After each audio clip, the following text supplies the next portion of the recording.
What's up, you guys? Today's video is all about color grading.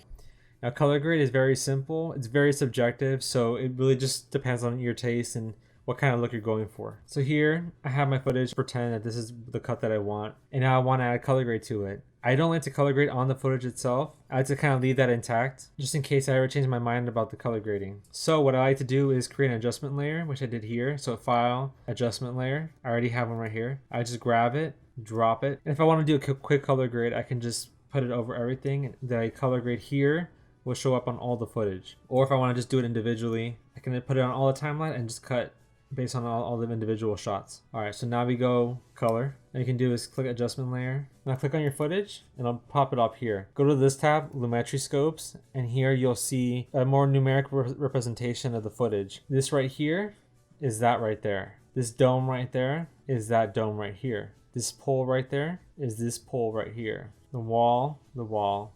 The dark shadows here are the people here. If you guys don't have these, you can always go to the tool right here and put vector scopes and waveform. Now, click back to this adjustment layer. Make sure you put it on this adjustment layer. Here's your white balance. You can do a little more blue, make it a little more yellow. Control Z. Remember, Control Z is your best friend. It lets you go back and fix any mistakes that you have. Say you want to make it a little more green tint, make it more magenta. I kind of like it the way it is right now, so we'll leave it at that right here. Now, you don't want too much of the whites to be here, and you don't want too much of it to be here. Here's your highlights and your darks. So exposure, I can maybe bring the highlights a little bit, and then the darks, kind of bring them up just a tad. Contrast, avoid adding too much contrast, because too much contrast makes the footage look a little cheap. It makes it look a little more amateurish, and you want to make sure you leave it a little less contrasty. Highlights, you can either increase the highlights or decrease them. Shadows, I'll increase the shadows a little bit.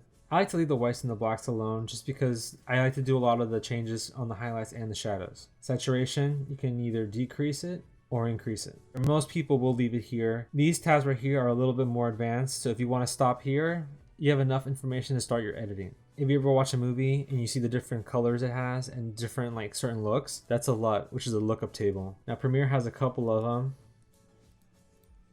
I like this one. Double click it and it applies it to the footage.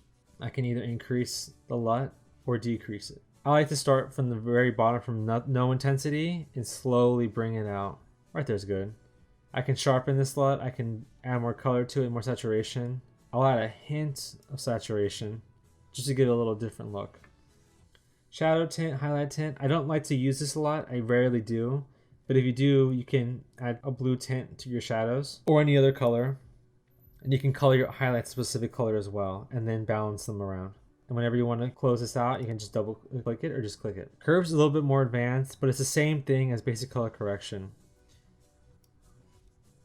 Black, less blacks, more blacks, and more contrast. Less whites, more contrasty. Less whites,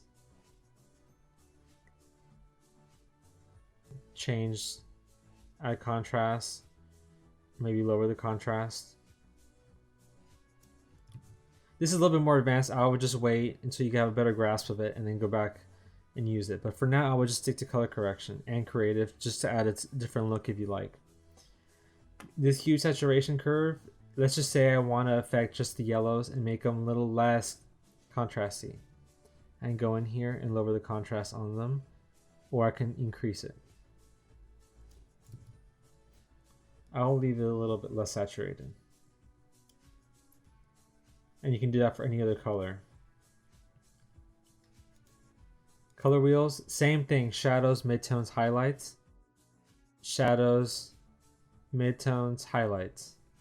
Same thing, just a little bit easier. Color wheels, and you can just add a color. So if I, same thing as creative, shadow tint, highlight tint, same thing as this shadow, highlight tint. Do you want a certain color? Do you want to make the shadows more yellow? Do you want them more blue? Do you want them more pink? It's all the same. It's pretty much the same thing, just a little bit more fine-tuned. HSL secondary is with this dropper right here. You can choose a color you want to affect, and it only affects that particular color. So let's just say that I want to affect this right here. So once you click it, click on this, and it tells you what it's affecting.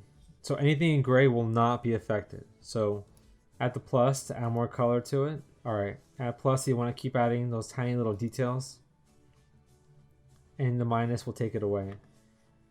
So I would denoise it, blur, uncheck this, and now you can go right here and do the same thing. Do I want to decrease the saturation? See how it only affected the yellows? Or do I want to increase saturation? Do I want to sharpen it? Do I want to change the tint? Maybe make it a little more blue, make it a little bit more gold. And whenever you want to see what you're affecting, go back to this right here, and you're only affecting that. So let's just say again, shadows, highlights, midtones.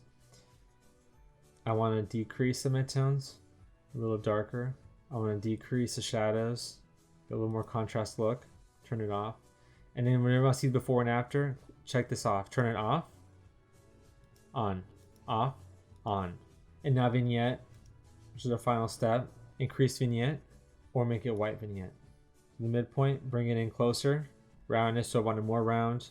Do I want it less round? Do I want to feather it, make it blend in more? Or do I want to be very, very distinct? You can turn it off and on to see your changes. So off, original footage, color graded footage, original, color graded. See the difference?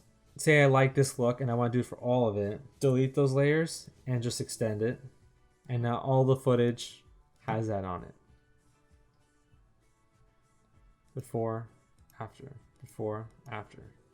See, color grading isn't that bad. Like I said before, it really has to do with what you're trying to do, the story you're trying to tell, and nothing will fix bad footage. So in order to get a good color grade, you have to shoot it right on camera. It can only do so much, and it can only help you in certain things, but it can't work miracles. Good luck on your projects.